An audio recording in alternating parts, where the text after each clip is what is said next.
السلام علیکم ورحمۃ اللہ وبرکاتہ نحمده ونصلی علی رسولہ الکریم اما بعد فاعوذ باللہ من الشیطان الرجیم بسم اللہ الرحمن الرحیم رب اشرح لی صدری ویسر لی امری واحلل عقدۃ من لسانی یفقہوا قولی۔ کل جو ہم نے آیات پڑھی تھی ان کی تھوڑی سی مزید وضاحت۔ اعوذ باللہ من الشیطان الرجیم، سورۃ شورى میں ہم نے پڑھا کہ من کان یرید حرث الآخرۃ نزد له فی حرثہ ومن کان یرید حرث الدنیا نؤتہ منہا وما له فی الآخرۃ من نصیب۔ جو شخص آخرت کی کھیتی چاہتا ہے ہم اس کی کھیتی میں اضافہ کر دیں گے، اور جو دنیا کی چاہتا ہے ہم اس میں سے اس کو دیں گے، اور ایسے شخص کے لیے آخرت میں کچھ نہیں ہوگا۔ تو اس سے یہ پتہ چلتا ہے کہ دنیا میں بھی انسان جس کام کے لیے محنت اور کوشش کرتا ہے اسے اس کا پھل ملتا ہے۔ وَمَنْ كَانَ يُرِيدُ حَرْثَ الدُّنْيَا نُؤْتِهِ مِنْهَا۔ تو بات یہ ہے کہ انسان جب اپنی دنیا کے لیے بھی کوئی کام کرے تو وہ جائز، حلال اور درست طریقے سے کرے۔ حدیث میں آتا ہے نبی صلی اللہ علیہ وسلم نے فرمایا، دنیا کے حصول کے لیے اچھا طریقہ اختیار کرو۔ ہر انسان کے لیے وہ کام آسان ہو جاتا ہے جس کے لیے وہ پیدا کیا گیا۔ جب انسان اپنی دنیا کے لیے بھی حلال طریقہ اختیار کرے گا، عمدہ طریقہ اختیار کرے گا، تو وہ بھی ایک طرح سے عبادت شمار ہوگا اور آخرت میں اس کا فائدہ ہوگا۔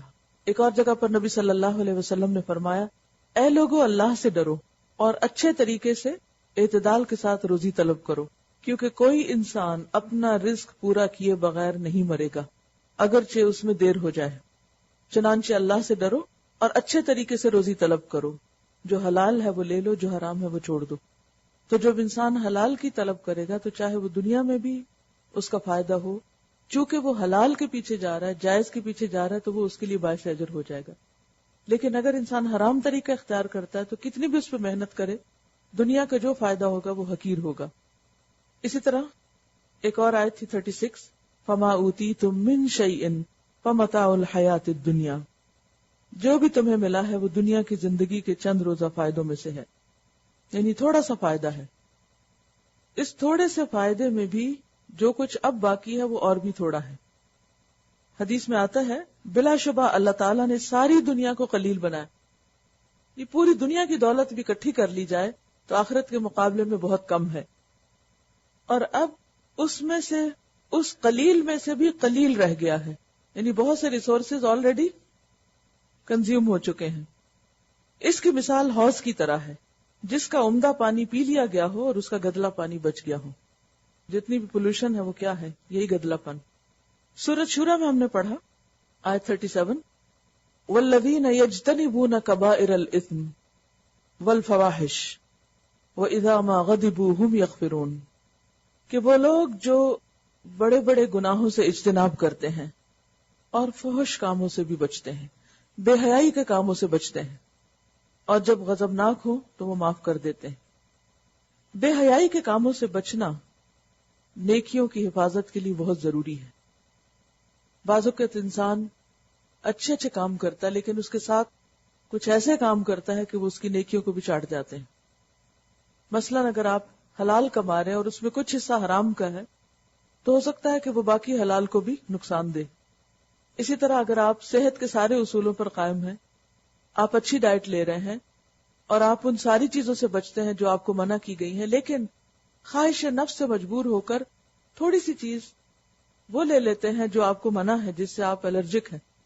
جیسے آپ نے دیکھا ہوگا کہ جن بچوں کو پینٹ سے الرجی ہوتی ہے، اگر وہ اس کا ایک دانہ بھی لے لیں تو ان کا حال کیا ہوتا ہے، وہ ان کے لیے وہی ہلاکت خیز ہو سکتا ہے۔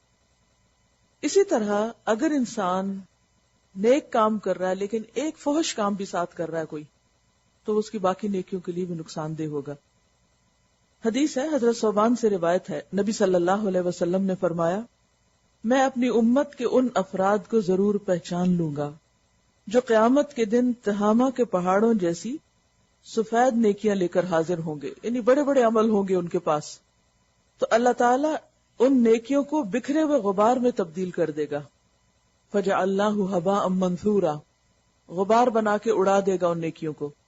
حضرت ثوبان نے عرض کیا، اے اللہ کے رسول ان کی صفات بیان فرما دیجئے، یعنی اتنی زیادہ نیکیاں ان کے پاس اور سفید نیکیاں، کوئی ملاوٹ نہیں اس میں، تو آپ ان کی خرابیوں کو واضح کر دیجئے، ایسا نہ ہو کہ ہم ان میں شامل ہو جائیں اور ہمیں پتہ بھی نہ چلے، کیونکہ بعض اوقات انسان اچھے نیک کام کر رہا ہوتا ہے تو اسے بڑی خوش فہمی ہو جاتی ہے کہ اب سب ٹھیک ہے، میں ہر چیز، نمازیں بھی پڑھ رہا ہوں، روزے بھی رکھ رہا ہوں، صدقہ خیرات بھی کر رہا ہوں، دین کی خدمت بھی کر رہا ہوں، سارے کام ہے، رشتہ داروں کے حقوق بھی دے رہا ہوں، لیکن بعض اوقات کسی ایک خواہش نفس سے مجبور ہو کر وہ کوئی ایسا کام کر رہا ہوتا ہے جو اللہ کو ناپسند ہے، تو آپ نے فرمایا وہ تمہارے بھائی ہیں، تمہاری جنس میں سے ہیں، یعنی انسان ہیں، رات کی عبادت کا حصہ حاصل کرتے ہیں، تہجد گزار بھی ہیں جس طرح تم کرتے ہو، لیکن وہ ایسے لوگ ہیں کہ انہیں جب تنہائی میں اللہ کے حرام کردہ گناہوں کا موقع ملتا ہے تو ان کا ارتکاب کر لیتے ہیں۔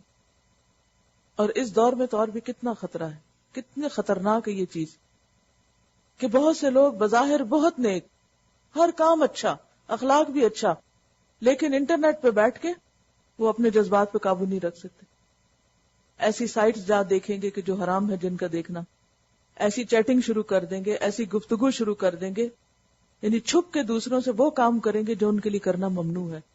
تو کہنے کو کیا ہے، چھوٹی سی بات ہے نا، انٹرنیٹ کی بھی ایڈکشن ہوتی ہے، اور میں نے کئی گھروں کو ایسے ٹوٹتے ہوئے اور پریشان ہوتے ہوئے دیکھا ہے کہ جس میں ہسبینڈ یا وائف ویسے بظاہر بڑے نیک، ایک دوسرے کا خیال، سب کام کرنے والے، لیکن غلط دوستیوں سے باز نہیں آتے، حرام تعلقات سے باز نہیں آتے۔ تو یہ کس قدر خطرناک بات ہے کہ ایسے بے حیائی کے کام، ایسی لینگویج، ایسی نگاہیں، ایسے کان، ایسا طرز عمل، ایسا اسٹائل باقی ساری چیزوں کو ختم کر دے گا، سارے اعمال ان کے راکھ بنا کے اڑا دیے جائیں گے، کیونکہ وہ اللہ سے نہیں ڈرے نا۔ حقیقی تقویٰ تو نہیں، یہ حقیقی تقویٰ تو یہ ہے کہ انسان تنہائی میں اس طرح بیٹھے جیسے وہ سب کے سامنے بیٹھتا، اس کا مطلب یہ کہ لوگوں سے وہ زیادہ ڈرتا اور خدا سے نہیں ڈرتا۔ تو اس لیے والذین یجتنبون کبائر الاسم کے ساتھ والفواحش، کبائر الاسم کے ساتھ ایکولی فواحش کا لفظ آیا ہے کہ وہ ان سے بھی بچتے ہیں، ان کا بھی ارتکاب نہیں کرتے۔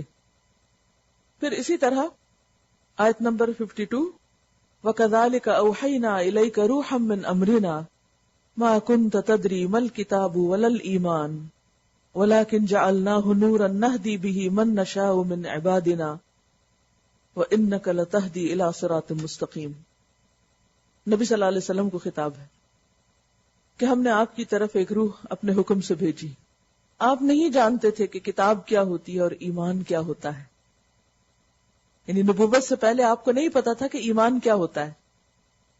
وَلَٰكِنْ جَعَلْنَاهُ نُورًا نَهْدِي بِهِ مَن نَّشَاءُ مِنْ عِبَادِنَا، لیکن ہم نے اس کو ایک ایسا نور بنا دیا، اس روح یا وحی کو، کہ اپنے بندوں میں سے جس کو چاہتے ہیں اس کے ساتھ ہدایت عطا کرتے ہیں، اور یقیناً آپ سیدھے رستے پر ہیں۔ ایمان کیا چیز ہے؟ ہم میں سے بھی بہت سے لوگ ایمان کی اصل حقیقت نہیں جانتے۔ حدیث میں آتا ہے کہ ہر چیز کی ایک حقیقت ہوتی ہے، اور آدمی ایمان کی حقیقت کو اس وقت تک نہیں پا سکتا، ایمان کی حقیقت کو اس وقت تک نہیں پا سکتا جب تک اسے اس چیز کا علم نہ ہو جائے کہ جو چیز اللہ کی تقدیر کے فیصلے کے مطابق اسے لاحق ہوئی ہے وہ ٹل نہیں سکتی تھی، اور جو چیز اسے پیش نہیں آئی وہ اس کو پیش آ نہیں سکتی تھی۔ یعنی اس وقت تک ایمان مکمل نہیں ہوتا جب تک انسان کا ایمان تقدیر پر نہ ہو، اور انسان یہ نہ سمجھے کہ جو کچھ مجھے پیش آیا ہے وہ دراصل وہ آنا ہی تھا۔ ما اصابک لم یکن لیخطئک وما اخطأک لم یکن لیصیبک، جو تم سے چھوٹ گیا وہ تم تک آنے والا ہی نہیں تھا، اور جو تمہیں ملا وہ تم سے چھوٹنے والا نہیں تھا۔ پھر اسی طرح ایک اور حدیث ہے، فرمایا ایمان بھی کپڑے کی طرح تمہارے سینوں میں بوسیدہ ہو جاتا ہے۔ ایمان بھی کپڑے کی طرح، جیسے کپڑے پہنتے رہتے ہیں تو کیا ہوتا ہے، پرانے ہو جاتے ہیں نا، یہ بھی تمہارے اندر پرانا ہو جاتا ہے۔ سو تم اللہ تعالیٰ سے سوال کیا کرو کہ وہ تمہارے دلوں میں ایمان کی تجدید کرتا رہے، تمہارا ایمان بڑھاتا رہے، نیا کرتا رہے اس کو۔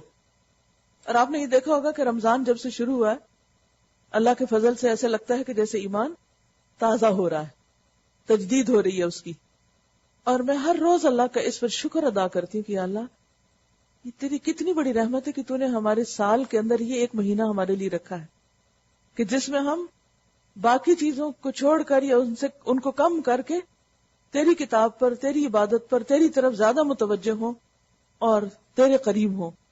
اور کتنے اس میں مواقع ہیں، دن کی عبادت بھی، رات کی عبادت بھی، آخری عشرے کی عبادت بھی، دعائیں بھی، بہت ساری چیزیں. تو یہ ایک compulsory obligatory annual refresher course ہے. ریفریشر جیسے ہر جاب میں، ہر فیلڈ میں ریفریشر کورسز ہوتے ہیں، اسی طرح رمضان بھی ایک ریفریشر کورس ہے. اور پھر چونکہ رمضان میں قرآن نازل ہوا ہے، اس لیے قرآن کے بغیر بات بنتی ہی نہیں. شہر رمضان الذی انزل فیہ القرآن. لہذا بے حد ضروری ہے کہ ہم سب آئندہ بھی، یہ نہیں کہ یہ اس سال کا آخری دورہ قرآن ہو، آئندہ اگلے سال بھی میک شور کہ کوئی نہ کوئی اپنے آپ کو باندھنے کا طریقہ سوچ لیں، جو بھی اللہ موقع دے. لیکن اینول ریویژن بے حد ضروری ہے. کچھ اور ہو یا نہ ہو، لیکن یہ ریویژن بہت ضروری ہے. آپ کہیں گے نہیں میں تو ناظرہ پڑھ لیتی ہوں، تلاوت ہو جاتی ہے، میرا تو ختم ہو گیا.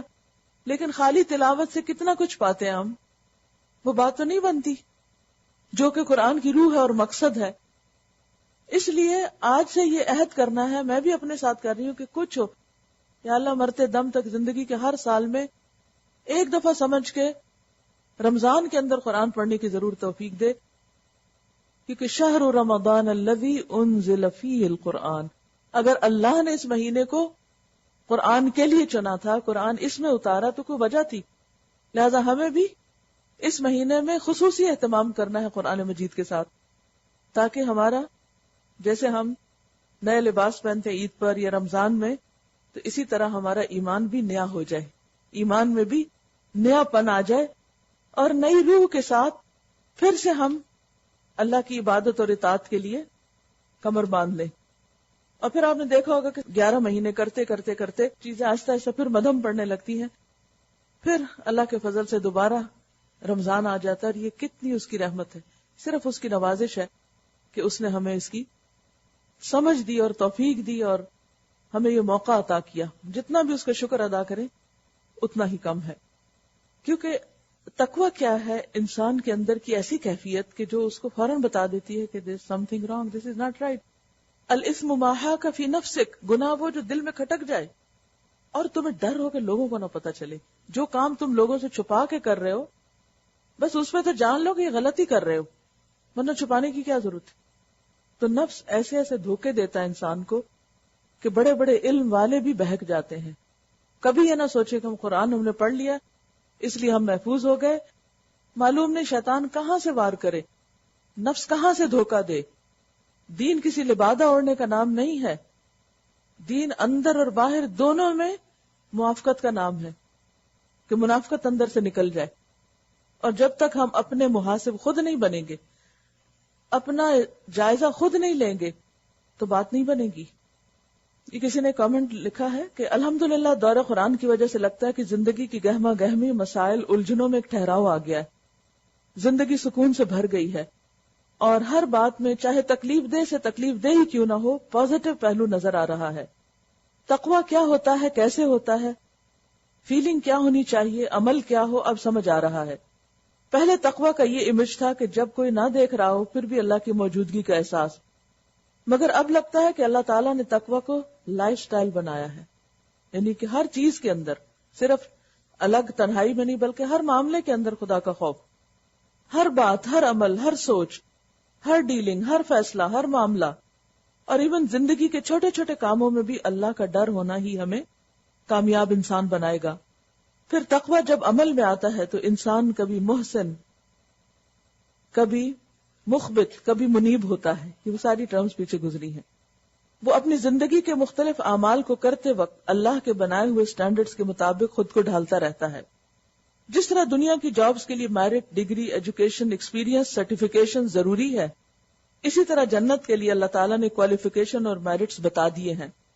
اگر یہ سب ہے تو جنت، اگر نہیں تو دوسری راہ. دنیا کی جاب کے لیے تو ہم کتنے کورسز اور سرٹیفیکیشنز کرتے رہتے ہیں، مگر کیا ایسے ہی جنت میں داخل ہو جائیں گے؟ اس کے لیے کسی سرٹیفیکیشن کی ضرورت نہیں. متقی، مومن، مسلم، مفلح، محسن، مخبت، منیب، اور آج کا سبق سن کر اس لسٹ میں ایک اور بات ایڈ کر لی ہے، مستغفر، استغفار کرنے والا بھی بننا ہے، کیونکہ کل کے پارے میں بار بار استغفار کی بات ہو رہی. آپ نے یہ بات صحیح کہی کہ توبہ اور استغفار کی کثرت ہر مسئلے کا حل ہے. پچھلے 2-3 دن سے میری طبیعت بہت بے چین تھی. بظاہر سب کچھ ٹھیک لگ رہا تھا، مگر کچھ سمجھ نہیں آ رہی تھی کہ بوجھل پن کیوں ہے. اللہ تعالیٰ سے بہت دعا کی تو دل میں آیا کہ کوئی غلطی یا کوئی گناہ ہوا ہے جس کا وبال ہے. بہرحال میں نے جب وقت ملا توبہ کے نفل اور چلتے پھرتے رو رو کر استغفار شروع کر دیا. 3 دن بعد اللہ نے دل میں کچھ باتیں ڈالی کہ میں نے کسی سے بات کی تھی اور میرا انداز ٹھیک نہ تھا. اسے فون کر کے معافی مانگی. بھائی کسی وجہ سے بات نہیں کر رہا تھا، اس سے بات کی اور معاملہ کلیئر کیا. کسی کو ہر ماہ صدقے کے پیسے بھیجتی ہوں، وہ بھول گئی تھی، اس کو پیسے بھیجے. سبحان اللہ، آج صبح سے دل بہت مطمئن ہے. ان باتوں کو کچھ دن نہیں ہفتے گزر گئے تھے، مگر الحمدللہ توبہ کے نفل اور استغفار کی کثرت سے اللہ تعالیٰ نے رہنمائی کر دی. اس دورہ قرآن کی وجہ سے اللہ تعالیٰ سے جیسا تعلق بن گیا ہے وہ بیان نہیں کر سکتی، مگر اتنا کہہ سکتی ہوں کہ اب لگتا ہے کہ اللہ سبحانہ و تعالیٰ کی ذات میری زندگی میں ہر بات میں نمبر 1 ہے. کوئی بھی بات ہو تو سب سے پہلا خیال اللہ تعالیٰ کا آتا ہے، اور یہ ہے کہ اللہ ہے solution for all my problems. اور میں نے کسی اور سے مسئلہ شیئر کر کے چغلی، غیبت، ظلم نہیں کرنا. اللہ کو سب پتا ہے، مجھے مسئلہ کہنے کی بھی ضرورت نہیں، صرف اس کی تسبیح، حمد و ثنا کثرت سے کرنی ہے، اور اللہ تعالیٰ ہماری مدد کرے گا انشاءاللہ. اصل میں دین ہے ہی کیا؟ بندے کو اللہ نے بنایا ہی کیوں ہے؟ کہ ہم اس کے یک رخ ہو جائیں. یک رخ کیا؟ توحید پر ہو جائے. توحید کیا ہے؟ کہ ہر معاملے میں وہ سب سے پہلے وہی ہو، ہر چیز میں اسی کا حکم سب سے اوپر ہو. اور جب تک یہ روح نہیں آتی تو دین کا مقصد ہی ہم نے نہیں سمجھا، اور تقوی بھی نہیں سمجھا، اور پھر عبادت جس مقصد کے لیے ہم کو پیدا کیا گیا وہ ہم نے حقیقی معنوں میں اس کا حق ادا ہی نہیں کیا. کل ہم نے ایک آیت پڑھی تھی، ان الذین قالوا ربنا اللہ ثم استقاموا تتنزل علیہم الملائکۃ الا تخافوا ولا تحزنوا. یہ لکھتی ہیں کہ یہ آیات مجھے زبانی یاد ہے، میں کوشش کرتی ہوں کہ دن میں 1 مرتبہ نماز میں ان آیات کو ضرور پڑھ لوں. مجھے پورا یقین ہے کہ فرشتے ضرور مدد کو آتے ہیں. رمضان میں الحمدللہ دورہ قرآن، تراویح، قیام اللیل اور کچھ اور کام، قیام اللیل وغیرہ، اور رمضان کا اپنا الگ قرآن پڑھنا بھی، خود سے ناظرہ قرآن پڑھنا بھی. 2004 میں جب میرے بیٹے کی طبیعت خراب ہوئی تو میں نے نظر مانی تھی کہ جب تک میں زندہ ہوں روزانہ سورۃ بقرہ پڑھوں گی کہ میرا بچہ ٹھیک ہو جائے. مشکل سے 4 یا 5 گھنٹے کی نیند ہوتی ہے. پھر یہ سب کیسے ہوتا ہے؟ یعنی باقی کاموں کے ساتھ یہ روز سورۃ بقرہ بھی پڑھتی ہوں. پھر گھر کے کام الگ ہیں. مجھے پورا یقین ہے کہ فرشتوں کی مدد آتی ہے، ورنہ یہ سب کام کیسے ہو سکتے تھے. 2004 میں میرا بیٹا اور میں حج کرنے گئے. پیرس میں واپسی پر ہمارا سٹے تھا. امیگریشن پر لمبی لائن تھی. 9/11 کا واقعہ ابھی تازہ تھا. میں نے نقاب لیا ہوا تھا. 2 پولیس والے آئے، مجھے اور بیٹے کو لے گئے. مجھے نہ ڈر لگا نہ خوف آیا. وہ ہمیں ایک الگ کمرے میں لے گئے، ہماری تلاشی لی، سامان چیک کیا اور ہمیں امیگریشن کی لائن میں لگے بغیر لاؤنج میں لے گئے. میں نے بیٹے سے کہا، بیٹا ہم کو تو VIP کی طرح ٹریٹ کیا جا رہا ہے. یہ سب فرشتوں کی مدد تھی. مجھے اللہ کی رحمت سے پوری امید ہے کہ اللہ ہم کو دین کے راستے میں استقامت دے، خاتمہ بالخیر کرے، اور ضرورت کے وقت فرشتے بھی مدد کو آئیں. بات یہی ہے کہ جو کچھ ہم پڑھیں اگر ساتھ ساتھ اگر اس کو اپناتے جائیں تو انشاءاللہ آپ دیکھیں گے کہ دنیا میں بھی آپ کو مشکل سے مشکل وقت میں اللہ تعالیٰ آپ کے دل میں ایسا سکون ڈال دے گا کہ اللہ تخافوا ولا تحزنوا، خوف اور غم سے نجات ہو جائے گی. اور خوف اور غم سے نجات اس دنیا کو بھی جنت بنا دیتی ہے. یہ 2 چیزیں جو انسان کو کھوکھلا کر دیتی ہیں اور انسان کو کسی کام کے قابل نہیں چھوڑتی. جو ان 2 سے نجات پا گیا وہ حقیقت میں کامیاب ہو گیا. سورۃ الزخرف. بسم اللہ الرحمن الرحیم. حامیم والکتاب المبین. حامیم، قسم ہے اس واضح کتاب کی، ہم نے اسے عربی زبان کا قرآن بنایا ہے تاکہ تم لوگ اسے سمجھو. کس لیے بنایا ہے؟ تاکہ اسے سمجھو، محض تلاوت ہی نہ کرتے جاؤ اور اسی پر ہی نہ خوش رہو. اور در حقیقت یہ ام الکتاب میں ثبت ہے، یعنی لوح محفوظ میں، ہمارے ہاں بڑی بلند مرتبہ اور حکمت سے لبریز کتاب. اگر اللہ نے اس کو بلند مرتبہ عطا کیا ہے تو ہمارے سامنے اس کی اہمیت کتنی ہونی چاہیے اور اس کا مرتبہ اور مقام کیا ہونا چاہیے کہ ساری کتابوں اور علوم پر سب سے اوپر، ٹاپ پر، نیچے نہیں. افنضرب عنکم الذکر صفحا ان کنتم قوما مسرفین، کیا اب ہم تم سے بیزار ہو کر یہ درس نصیحت تمہارے ہاں بھیجنا چھوڑ دیں، یعنی تم کو نہ بتایا کریں صرف اس لیے کہ تم حد سے گزرے ہوئے لوگ ہو؟ پہلے گزری ہوئی قوموں میں بھی بارہا ہم نے نبی بھیجے ہیں، کبھی ایسا نہیں ہوا کہ کوئی نبی ان کے ہاں آیا ہو اور انہوں نے اس کا مذاق نہ اڑایا ہو۔ پھر جو لوگ ان سے بدرجہ زیادہ طاقتور تھے انہیں ہم نے ہلاک کر دیا۔ پچھلی قوموں کی مثالیں گزر چکی ہیں۔ اگر تم ان لوگوں سے پوچھو کہ زمین اور آسمانوں کو کس نے پیدا کیا ہے تو یہ خود کہیں گے کہ انہیں اسی زبردست علیم ہستی نے پیدا کیا ہے، وہی نا جس نے تمہارے لیے اس زمین کو گہوارہ بنایا اور اس میں تمہاری خاطر راستے بنا دیے تاکہ تم اپنی منزل مقصود کی راہ پا سکو، جس نے ایک خاص مقدار میں آسمان سے پانی اتارا۔ کہتے ہیں کہ جتنا آسمان کی طرف اٹھتا ہے، یعنی سمندر سے جتنا اٹھتا ہے ایگزیکٹلی اتنا ہی واپس سمندر میں جاتا ہے، اور پھر پورا وہی سائیکل چلتا ہے، نہ وہ قطرہ کم ہوتا ہے اور نہ زیادہ ہوتا ہے۔ اور اللہ سبحانہ تعالیٰ کا یہ نظام بھی بہت معتدل ہے کہ ضرورت کا ہی اوپر جاتا ہے۔ اگر سارے سمندر خشک ہو کے اوپر چلا جائے اور وہ سب برس پڑے ہمارے سروں پر تو حال کیا ہو؟ تو یہ اللہ کو پتا ہے، ہوائیں آتی ہیں اللہ کے حکم سے، اتنا ہی پانی اٹھاتی ہیں جتنا چاہیے، وہاں جاتی ہیں بادلوں کو لے کے جہاں اللہ چاہتا ہے، اور پھر ایک اندازے کے مطابق یہ سب کام ہوتا ہے۔ اور اس کے ذریعے سے مردہ زمین کو جلا اٹھایا۔ اسی طرح ایک روز تم زمین سے برآمد کیے جاؤ گے، جیسے زمین سے فصلیں اگتی ہیں تم بھی اسی طرح قبروں سے نکل کر دوبارہ زندہ کیے جاؤ گے۔ وہی جس نے یہ تمام جوڑے پیدا کیے اور جس نے تمہارے لیے کشتیوں اور جانوروں کو سواری بنایا تاکہ تم ان کی پشت پر چڑھو، اور جب ان پر بیٹھو تو اپنے رب کا احسان یاد کرو اور کہو کہ پاک ہے وہ جس نے ہمارے لیے ان چیزوں کو مسخر کر دیا، ورنہ ہم انہیں قابو میں لانے کی طاقت نہ رکھتے تھے، اور ایک روز ہمیں اپنے رب کی طرف پلٹنا ہے۔ یہ دعا تو سب کو آتی ہوگی، اگر نہیں تو یاد کر لیجئے۔ اور سفر کی دعائیں کے نام سے کارڈ بھی ہے جس میں اور دعائیں بھی ہیں مسنون، کیونکہ سفر کے وقت اللہ کو یاد کرنا اور پھر سفر کے لیے جو وسائل اللہ نے ہم کو دیے ان پر شکرانہ ادا کرنا لازم ہے۔ اور وہ شکر کیسے ادا ہو سکتا ہے؟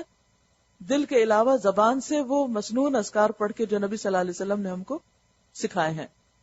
یہ سب کچھ جانتے اور مانتے ہوئے بھی ان لوگوں نے اس کے بندوں میں سے بعض کو اس کا جز بنا ڈالا۔ حقیقت یہ ہے کہ انسان کھلا فراموش ہے، یعنی انسان پھر بھی شرک سے باز نہیں آتا۔ کیا اللہ نے اپنی مخلوق میں سے اپنے لیے بیٹیاں انتخاب کی اور تمہیں بیٹوں سے نوازا؟ اور حال یہ ہے کہ جس اولاد کو یہ لوگ اس خدا رحمان کی طرف منسوب کرتے ہیں، اس کی ولادت کا مجدہ جب خود ان میں سے کسی کو دیا جاتا ہے، یعنی بیٹی کی پیدائش کی خبر، تو اس کے منہ پر سیاہی چھا جاتی ہے اور وہ غم سے بھر جاتا ہے۔ کیا اللہ کے حصے میں وہ اولاد آئی جو زیوروں میں پالی جاتی ہے اور بحث اور حجت میں اپنا مدعا بھی پوری طرح واضح نہیں کر سکتی؟ انہوں نے فرشتوں کو جو خدا رحمان کے خاص بندے ہیں عورتیں قرار دے دیا ہے۔ کیا ان کے جسم کی ساخت انہوں نے دیکھی ہے؟ یعنی انہوں نے دیکھ کے یہ سب فیصلہ کیا؟ ان کی گواہی لکھ لی جائے گی اور انہیں اس کی جواب دہی کرنی ہوگی، یعنی قیامت کے دن ان سے پوچھا جائے گا۔ یہ کہتے ہیں کہ اگر خدا رحمان چاہتا کہ ہم ان کی عبادت نہ کریں تو ہم کبھی ان کو نہ پوچھتے، یعنی اپنے شرک کا الزام اللہ کو دیں گے۔ یہ اس معاملے کی حقیقت کو قطعی نہیں جانتے، محض تیر تکے لڑاتے ہیں کہ ان کے ساتھ ہونے والا کیا ہے۔ کیا اللہ ان کی باتوں کے دھوکے میں آ جائے گا؟ کیا ہم نے اس سے پہلے کوئی کتاب ان کو دی تھی جس کی سند اپنی اس ملائکہ پرستی کے لیے اپنے پاس رکھتے ہو؟ نہیں، بلکہ یہ کہتے ہیں کہ ہم نے اپنے باپ دادا کو ایک طریقے پر پایا ہے اور ہم انہی کے نقش قدم پر چل رہے ہیں۔ اسی طرح تم سے پہلے جس بستی میں بھی ہم نے کوئی نذیر بھیجا، اس کے کھاتے پیتے لوگوں نے یہی کہا کہ ہم نے اپنے باپ دادا کو ایک طریقے پر پایا ہے اور ہم انہی کے نقش قدم کی پیروی کر رہے ہیں۔ ہر نبی نے ان سے پوچھا، کیا تم اسی ڈگر پر چلے جاؤ گے، خواہ اس راستے سے زیادہ میں تمہیں صحیح راستہ بتاؤں جس پر تم نے اپنے باپ دادا کو پایا؟ انہوں نے سارے رسولوں کو یہی جواب دیا کہ جس دین کی طرف بلانے کے لیے تم بھیجے گئے ہم اس کے کافر ہیں۔ آخر کار ہم نے ان کی خبر لے ڈالی، اور دیکھ لو کہ جھٹلانے والوں کا کیا انجام ہوا۔ یاد کرو وہ وقت جب ابراہیم علیہ السلام نے اپنے باپ اور اپنی قوم سے کہا تھا کہ تم جن کی بندگی کرتے ہو میرا ان سے کوئی تعلق نہیں، میرا تعلق صرف اس سے ہے جس نے مجھے پیدا کیا، وہی میری رہنمائی کرے گا. یعنی سمپل سی بات ہے کہ معبود وہی ہو سکتا ہے جس نے ہماری تخلیق کی ہو، جو ہمیں رزق دیتا ہے. ہمیں سب سے زیادہ اسی کا وفادار ہونا چاہیے. اور ابراہیم علیہ السلام یہی کلمہ اپنے پیچھے اپنی اولاد میں چھوڑ گئے، بچوں کو بھی یہی نصیحت کر کے گئے تاکہ وہ اسی کی طرف رجوع کریں. ہم سب کو بھی اپنی اولاد کو توحید کا سبق پختہ کرنے کی ضرورت ہے کہ دیکھو جس کا کھاتے ہو اسی کے وفادار بنو. اس کے باوجود جب یہ لوگ دوسروں کی بندگی کرنے لگے تو میں نے ان کو مٹا نہیں دیا، بلکہ میں ان کو اور ان کے باپ دادا کو متاع حیات دیتا رہا، یہاں تک کہ ان کے پاس حق اور کھول کھول کر بیان کرنے والا رسول آ گیا. مگر جب وہ حق ان کے پاس آیا تو انہوں نے کہہ دیا کہ یہ تو جادو ہے اور ہم اس کو ماننے سے انکار کرتے ہیں. وَقَالُوا لَوْلَا نُزِّلَ هَذَا الْقُرْآنُ عَلَى رَجُلٍ مِّنَ الْقَرْيَتَيْنِ عَظِيمٍ. کہتے ہیں یہ قرآن دونوں شہروں کے بڑے آدمیوں میں سے کسی پر کیوں نہ نازل کیا گیا.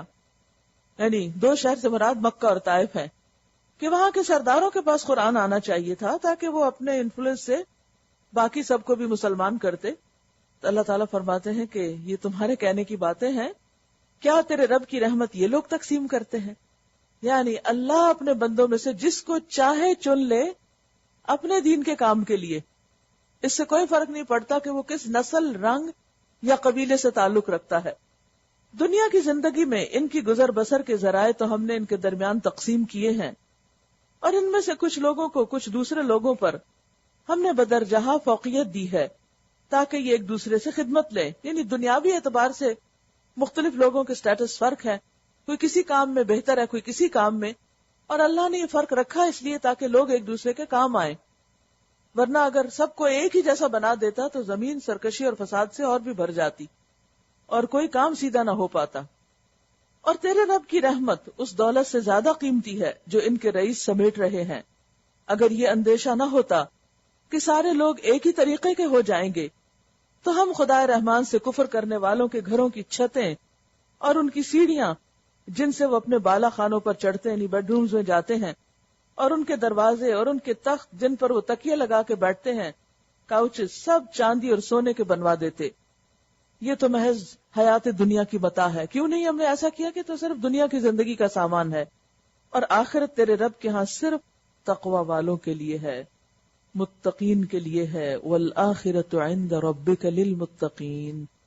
کامیابی انہی کے لیے ہے جو اللہ سے ڈرتے ہیں اور ہر حرام، چھوٹا بڑا، ہر غلط کام چھوڑ دیتے ہیں. وَمَن يَعْشُ عَن ذِكْرِ الرَّحْمَنِ وَمَن يَعْشُ عَن ذِكْرِ الرَّحْمَنِ نُقَيِّضْ لَهُ شَيْطَانًا فَهُوَ لَهُ قَرِينٌ. جو شخص رحمان کے ذکر سے غفلت برتتا ہے، تغافل برتتا ہے، ہم اس پر ایک شیطان مسلط کر دیتے ہیں اور وہ اس کا دوست بن جاتا ہے. اللہ کے ذکر سے منہ موڑنا، اس کے ذکر سے روگردانی کرنا، یہ کوئی معمولی بات نہیں، بہت بڑا جرم ہے. نقصان اور نتیجہ کیا ہوتا ہے کہ شیطان انسان پہ آ جاتا ہے اور وہ اس کا ساتھی بن جاتا ہے، اور پھر وہ اس کو غلط کام خوبصورت کر کے دکھاتا ہے. یہ بھلوا دیتا ہے کہ کیا حرام اور کیا حلال ہے، کیا جائز اور کیا ناجائز ہے. اس لیے اللہ سبحانہ وتعالی نے کامیاب لوگوں کی صفت کیا بتائی؟ وَالذَّاكِرِينَ اللَّهَ كَثِيرًا وَالذَّاكِرَاتِ. اور ذکر میں نماز، قرآن، تسبیحات اور اللہ کی باتوں کا چرچا، یہ سب کچھ آتا ہے. تو ہم میں سے ہر شخص کو اپنا پلان کرنا چاہیے کہ کہاں، کس وقت، کیسے، کیا ذکر کرنا ہے، کیونکہ اس کے بغیر کامیابی مشکل ہے. کون سا وقت ہمارا نماز کے لیے ہے، کون سا تسبیحات کے لیے ہے، کون سا وقت ہمارا قرآن کو سمجھنے کے لیے، کیونکہ جب تک قرآن کو سمجھنے کی حد تک اس کے ساتھ کنیکشن نہیں ہوگا ہم میں سے ہر ایک کا، تو بہت جلد شیطان غلبہ پا جاتا ہے. یہ شیاطین ایسے لوگوں کو راہ راست پر آنے سے روکتے ہیں، سیدھے راستے پہ آنے بھی نہیں دیتے، اور وہ اپنی جگہ یہ سمجھتے ہیں کہ ہم ٹھیک جا رہے ہیں، اور وہ دور ہوتے چلے جا رہے ہوتے ہیں، اور انہیں یہ پتہ بھی نہیں چلتا کہ وہ غلط راستے پہ چل پڑے. کیونکہ آپ دیکھیے کہ جو ڈائیورژن ہوتی ہے نا، وہ سیدھے راستے کے ساتھ سے نکل رہی ہوتی ہے. کئی دفعہ آپ سب جو بھی ڈرائیونگ کرتے ضرور دھوکہ کھایا ہوگا.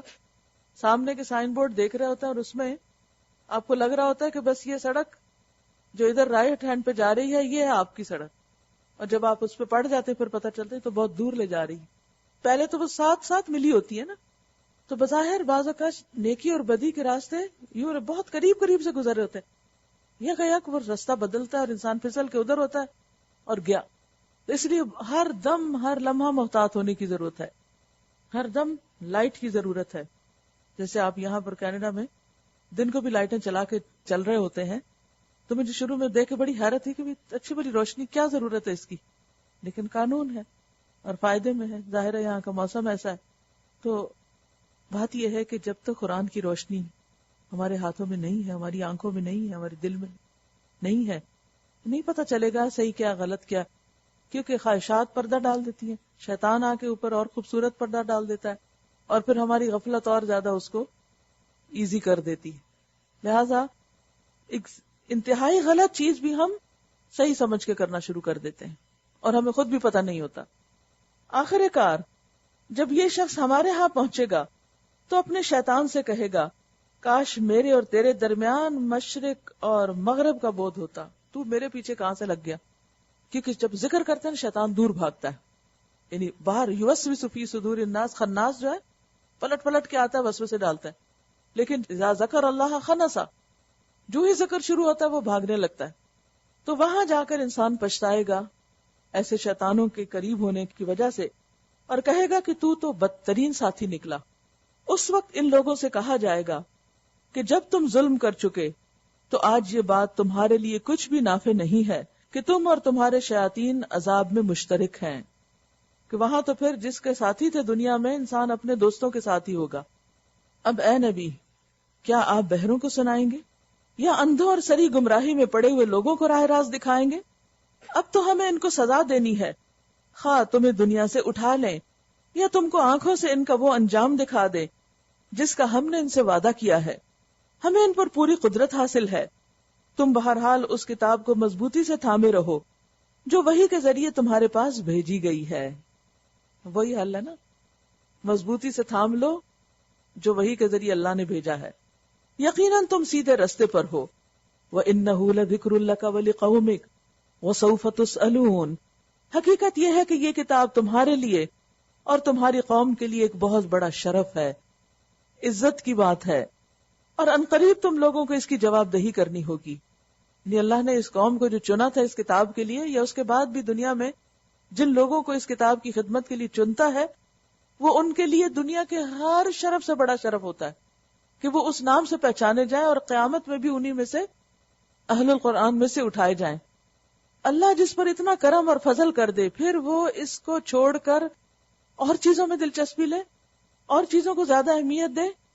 ہزاروں لاکھوں لوگ ہیں کہ جو کسی نہ کسی درجے کی خواہش اور تڑپ رکھتے بھی ہیں کہ وہ بھی قرآن کی کچھ خدمت کر سکیں, لیکن ان کو وہ چانسز, موقع, ماحول, طریقہ نہیں پتہ چلتا جو اللہ نے آپ کو عطا کر دیا. اور پھر اگر انسان اس شرف کو چھوڑ کر, اس مقام کو چھوڑ کر دنیا کی حقیر چیزوں پہ راضی ہو اور طرف چل پڑے تو بڑے گھاٹے کا سودا ہے. تو اہل عرب کو بھی اللہ نے اس کام کے لیے چنا تھا. اس نیشن کو تیار کی گئی تھی ایک قوم صحرا میں. ابراہیم علیہ السلام نے جب اسماعیل اور ہاجرہ کو چھوڑا تھا وہاں علیہم السلام, تو مقصود یہی تھا کہ قیامت تک کے لیے پھر دنیا کے لیے ایک محفوظ کتاب بھیجی جائے جس کو اٹھانے والے اور جس کو آگے پہنچانے والے بھی مضبوط کردار کے مالک ہوں. تو یہ قرآن ان کو عزت دینے کے لیے آیا تھا اور انہوں نے ضد میں آ کر اس شرف کو قبول کرنے سے انکار کر دیا.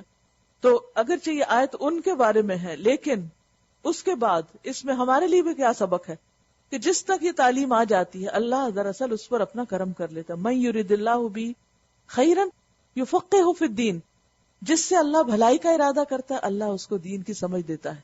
جب دین کی سمجھ کے مواقع اس نے ہم کو عطا کر دیے اور پھر یہ مواقع پا کر پھر بھی ہم اس کی قدر نہ کریں, پھر بھی ہم اس کو معمولی چیز سمجھیں اور دوسری چیزوں کو اس سے زیادہ اہم قرار دیں, تو پھر یہ ناشکری ہے.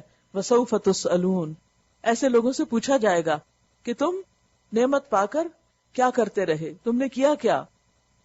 تم سے پہلے ہم نے جتنے رسول بھیجے تھے ان سب سے پوچھ دیکھو, کیا ہم نے خدا رحمان کے سوا کچھ دوسرے معبود بھی مقرر کیے تھے کہ ان کی بندگی کی جائے؟ ہم نے موسیٰ علیہ السلام کو اپنی نشانیوں کے ساتھ فرعون اور اس کے آیان سلطنت کے پاس بھیجا، اور اس نے جا کر کہا میں رب العالمین کا رسول ہوں۔ پھر جب اس نے ہماری نشانیاں ان کے سامنے پیش کی تو وہ ٹھٹھے مارنے لگے، یعنی خوب مذاق اڑانے لگے۔ ہم ایک پر ایک ایسی نشانی ان کو دکھاتے چلے گئے جو پہلی سے بڑھ چڑھ کر تھی، اور ہم نے ان کو عذاب میں دھر لیا تاکہ وہ اپنی روش سے باز آئیں۔ ہر عذاب کے موقع پہ وہ کہتے اے ساحر، اپنے رب کی طرف سے جو منصب تجھے حاصل ہے اس کی بنا پر ہمارے لیے اس سے دعا کر، ہم ضرور راہ راست پہ آ جائیں گے۔ اس کی تفصیل پیچھے سورۃ الاعراف میں آپ پڑھ چکے ہیں۔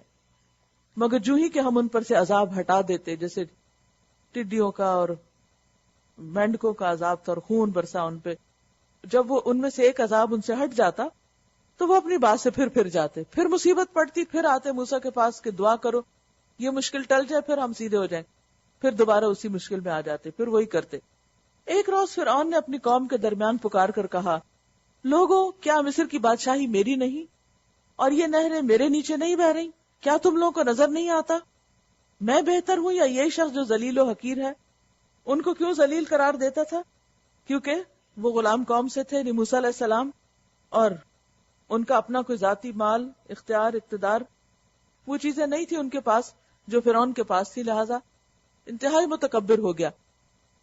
نبی صلی اللہ علیہ وسلم کے بارے میں بھی اہل مکہ یا مکہ کے سردار یہی کہتے تھے کہ ان کے پاس نہ تو مال ہے اور نہ ان کے پاس کوئی اقتدار ہے، دنیاوی اعتبار سے تو ان کے پاس کوئی رونق نہیں، پھر ہم ان کی بات آخر کیوں مانے؟ کسی بڑے کے پاس یہ سب کچھ آنا چاہیے تھا، ان کے سو کالڈ بڑوں کے پاس۔ لیکن بات یہ ہے کہ یہ اللہ کے فیصلے ہوتے ہیں کہ وہ اپنے کام کے لیے کس کو چن لیتا ہے۔ ام انا خیر من ھذا الذی ھو مہین ولا یکاد یبین، اور یہ اپنی بات کھول کے بیان بھی نہیں کر سکتا، اس کو یہ بھی بڑا اعتراض تھا، یعنی ہر چیز کو اس نے چن کے رکھا ہوا تھا انکار کرنے کی حجت کے طور پر۔ کیوں نہ اس پر سونے کے کنگن اتارے گئے یا فرشتوں کا ایک دستہ اس کی اردلی میں آتا۔ اس نے اپنی قوم کو ہلکا سمجھا اور انہوں نے اس کی اطاعت کی، یعنی قوم کمزور تھی، قوم کے اس کے اوپر اس نے چڑھائی کی اور قوم دب کے رہ گئی اور اسی کے پیچھے اسی کے ساتھ شامل ہو گئی۔ در حقیقت وہ تھے ہی فاسق لوگ۔ بات یہ ہے کہ جب انسان کو گناہ سے نفرت ہوتی ہے، برائی اچھی نہیں لگتی، تو پھر انسان کیا کرتا ہے؟ ہدایت کے لیے تڑپتا ہے، دعائیں کرتا ہے، اس کے لیے کوشش کرتا ہے، تو اللہ تعالیٰ اس کو راہ دکھا دیتے ہیں۔ لیکن جو شخص خود نیت کا کھوٹا ہوتا ہے اور جس کو خود کوئی دلچسپی نہیں ہوتی حق اور ہدایت سے، نیکی کے کام سے، تو پھر اللہ سبحانہ وتعالیٰ اسے ایسے لوگوں کو بندوں کے حوالے کر دیتے ہیں۔ پھر اس کا دین ایمان بھی بندوں کے ہاتھ میں ہوتا ہے، جدھر وہ لگاتے ہیں ادھر ہی لگ جاتا ہے۔ تو اصل بات یہی ہے کہ پھر ہمیں خود کو خالص کرنے اور سچا ہونے کی ضرورت ہے۔ آخر کار جب انہوں نے ہمیں غضبناک کر دیا تو ہم نے ان سے انتقام لیا اور ان کو اکٹھا غرق کر دیا اور بعد والوں کے لیے پیشرو اور نمونہ عبرت بنا کے رکھ دیا۔ اور جو ہی کہ ابن مریم کی مثال دی گئی، تمہاری قوم کے لوگوں نے اس پر غل مچا دیا اور کہنے لگے کہ ہمارے معبود اچھے ہیں یا وہ۔ ہوا یہ تھا کہ نبی صلی اللہ علیہ وسلم نے ایک موقع پہ بتایا کہ جہنم کے لوگ اپنے معبودوں کے ساتھ جہنم میں ہوں گے، ان کے پتھر و معبود جو ہیں وہ بھی اس کے ساتھ ہی ہوں گے۔ تو اس میں انہوں نے کہا کہ عیسیٰ ابن مریم، ان کو بھی تو لوگ خدا مانتے ہیں، تو کیا وہ بھی وہاں جائیں گے؟ ایک نے شوشہ چھوڑا، باقی سب لوٹ پوٹ ہو گئے، ہنسی تالیاں بجانے لگے اور مذاق اڑانے لگے کہ ہم نے نعوذ باللہ آپ کی دلیل کو رد کر دیا۔ تو اس پر اللہ سبحانہ وتعالیٰ فرماتے ہیں کہ جب ابن مریم کا ذکر آیا تو تمہاری قوم کے لوگوں نے اس پر غل مچا دیا، ہلڑ بازی شروع کر دی کہ واہ واہ، ہم کیا دلیل لائے کہ جس کا ان کے پاس جواب نہیں، اور کہنے لگے ہمارے معبود اچھے ہیں یا وہ۔ یہ مثال وہ تمہارے سامنے محض کج بحثی کے لیے لائے ہیں۔ یہ انسان کی عادت ہوتی ہے کہ وہ چند لفظ ایسے نکال لیتا ہے کہ جس سے وہ حق کو ٹھکرا سکے، جھٹلا سکے، اور اس کے بعد بڑا مطمئن اور خوش ہو جاتا ہے کہ میں نے حق کو نیچا دکھا دیا۔ حالانکہ صرف لفاظی سے حق کو یا چیخ چلا کر یا شور مچا کر حق کو نیچا نہیں دکھایا جا سکتا۔ حقیقت میں یہ ہیں ہی جھگڑالو لوگ۔ دیکھیے، اگر آپ حق کی تلاش کرتے ہوں، حق چاہتے ہوں، تو پھر اس کے لیے حق کو پانے اور سیکھنے اور سمجھنے کا ایک انداز بھی ہونا چاہیے کہ انسان جب کوئی بات سمجھنا چاہتا ہے تو وہ اپنے ذہن کو تعصب سے خالی کر کے سمجھتا ہے۔ لیکن اگر انسان جھگڑے کے موڈ میں ہو اور صرف دوسرے کو نیچا ہی دکھانا چاہے تو ایسے شخص کا آپ کے پاس کوئی علاج نہیں ہوتا کہ آپ اس کو کوئی ہدایت کی بات بتا سکیں، کیونکہ وہ ہدایت پانے نہیں آیا، وہ جگڑنے آیا ہے۔ تو جب بھی ایسا سین آپ دیکھیں تو ہمیشہ تسلی میں رہیں کہ آپ کے حصے میں، آپ کے ذمے جو کام ہے وہ آپ کو کرنا ہے، لیکن لوگ کیا کرتے ہیں ان کا معاملہ انہی پہ چھوڑ دینا ہے۔ تو یاد رکھیے کہ جو لوگ قرآن پر اعتراض کرتے ہیں یا دین کی باتوں پر اعتراض کرتے ہیں اور اس پہ جھگڑا کرتے ہیں، وہ ہدایت پانے کے لیے سب کچھ نہیں کرتے کہ صحیح بات کا پتہ چل جائے، کیونکہ جس کو صحیح بات پتہ کرنی ہوتی ہے اس کے اندر ایک عاجزی ہوتی ہے، اس کے اندر ایک شوق اور ایک طلب اور ایک تڑپ اور ایک تمنا ہوتی ہے کہ مجھے کوئی بات پتہ چلے، اور اس کے لیے وہ ہر چیز کی قربانی کرنے کو تیار ہوتا ہے۔ لیکن جب آپ اپنے آپ کو بڑی چیز سمجھیں، تکبر کا شکار ہو، باقی لوگوں کو حقیر سمجھیں اور اس میں کوئی تمیز نہ ہو، خدا رسول بھی بیچ میں دھر لیا جائے، تو پھر ایسے میں انسان کو صحیح رستہ کہاں سے پتہ چل سکتا ہے؟ تو اللہ سبحانہ وتعالیٰ فرماتے ہیں بل ہم قوم خصمون، یہ ہیں ہی جھگڑالو لوگ کہ یہ بات بات پہ بس تم سے لڑنے بیٹھ جاتے ہیں، دلیل سمجھتے نہیں اور دلیل کا جواب دھمکیوں میں دیتے ہیں۔ ایسے لوگ ہر معاشرے کے اندر ہوتے ہیں، تو انسان کو سمجھ لینا چاہیے کہ یہ تو ہوگا، لہذا ایسی کیفیت کو پھر اگنور کر دے، اپنے اوپر حاوی نہ ہونے دے۔ ابن مریم اس کے سوا کچھ نہ تھا کہ ایک بندہ تھا جس پر ہم نے انعام کیا اور بنی اسرائیل کے لیے اپنی قدرت کا ایک نمونہ بنا دیا۔ ہم چاہیں تو تم سے فرشتے پیدا کر دیں جو زمین میں تمہارے جانشین ہوں، اور وہ دراصل قیامت کی ایک نشانی ہے۔ عیسیٰ علیہ السلام قیامت سے پہلے دنیا میں آئیں گے، بس تم اس میں ذرا شک نہ کرو اور میری بات مان لو، یہی سیدھا راستہ ہے۔ ایسا نہ ہو کہ شیطان تم کو اس سے روک دے کہ وہ تمہارا کھلا دشمن ہے۔ اور جب عیسیٰ علیہ السلام سری نشانیاں لیے ہوئے آئے تو انہوں نے کہا کہ میں تم لوگوں کے پاس حکمت لے کر آیا ہوں، اور اس لیے آیا ہوں کہ تم پر بعض ان باتوں کی حقیقت کھول دوں جن میں تم اختلاف کرتے رہے ہو، لہٰذا تم اللہ سے ڈرو اور میری اطاعت کرو۔ حقیقت یہ ہے کہ اللہ ہی میرا رب بھی ہے اور تمہارا رب بھی، اسی کی تم عبادت کرو، یہی سیدھا راستہ ہے۔ مگر اس کی اس صاف تعلیم کے باوجود گروہوں نے آپس میں اختلاف کیا، پس تباہی ہے ان لوگوں کے لیے جنہوں نے ظلم کیا ایک دردناک دن کے عذاب سے۔ هل ينظرون الا الساعة ان تأتيهم بغتة وهم لا يشعرون، کیا یہ لوگ اب اسی چیز کے منتظر ہیں کہ اچانک ان پہ قیامت آ جائے اور انہیں خبر بھی نہ ہو؟ وہ دن جب آئے گا تو متقین کو چھوڑ کر باقی سب دوست ایک دوسرے کے دشمن ہو جائیں گے۔ الاخلاء یومئذ بعضهم لبعض عدو الا المتقین، تقوی کے سوا کسی اور پیمانے یا معیار پر انسان کسی سے بھی دوستی کرتا ہے تو قیامت کے دن وہ دوستی دشمنی میں بدلنے والی، بلکہ آپ نے بہت دفعہ دیکھا ہوگا کہ ایسی دوستی دنیا میں بھی دشمنی میں تبدیل ہو جاتی۔ دوستی کے حقوق بھی صرف وہ نبھا سکتے ہیں جن کے اندر خدا کا خوف ہو، اللہ کا ڈر ہو۔ سارے رشتے چاہے وہ خون کے ہوں، نسب کے ہوں، سسرال کے ہوں، ازدواجی تعلقات ہوں یا دوستی کے رشتے ہوں، کچھ بھی ہو، جب تک ان کے اندر تقوی نہیں وہ پائیدار نہیں ہوا کرتے، اور کبھی بھی ان کے اندر خوبصورتی نہیں ہوتی۔ اور اس کے بارے میں ایک حدیث میں آتا ہے، آپ صلی اللہ علیہ وسلم نے فرمایا لا تصاحب الا مؤمنا، نہ کسی سے دوستی کر مگر یہ کہ وہ صاحب ایمان ہو، ولا یأکل طعامک الا تقی، اور نہ کھائے تیرا کھانا مگر متقی انسان۔ یا عباد لا خوف علیکم اليوم ولا انتم تحزنون، اے میرے بندو آج تم پر کوئی خوف نہیں اور نہ تم غمگین ہوگے۔ دنیا میں بھی وہ خوف اور غم سے ایک طرح سے آزاد ہو گئے تھے، اور وہاں بھی ان پر کوئی خوف اور غم نہ ہوگا۔ دنیا میں اگر خوف ہونا چاہیے تو کس چیز کا؟ کس کا؟ اللہ کا۔ اور غم ہونا چاہیے تو کس بات کا؟ کہ اللہ کی نافرمانی ہو گئی۔ اللہ سبحانہ وتعالیٰ فرماتے ہیں مجھے اپنی عزت کی قسم، میں اپنے بندے پر 2 خوف اور 2 امن جمع نہیں کروں گا۔ جو دنیا میں مجھ سے بے خوف رہا میں اس کو آخرت میں خوف زدہ کر دوں گا، یعنی جو دنیا میں نڈر ہو کے بے ڈر ہو اللہ کی نافرمانی کے کام کرتا رہا میں اس کو وہاں خوف زدہ کروں گا، اور جو دنیا میں مجھ سے ڈرتا رہا میں اس کو قیامت کے دن امن دوں گا۔ تو اللہ کے ڈر کا ایک اور فائدہ ہے کہ انسان ایک تو دنیا میں بھی باقیوں کے ڈر سے نجات حاصل کر لیتا ہے، اور اسی طرح آخرت میں بھی وہ امن میں ہوگا۔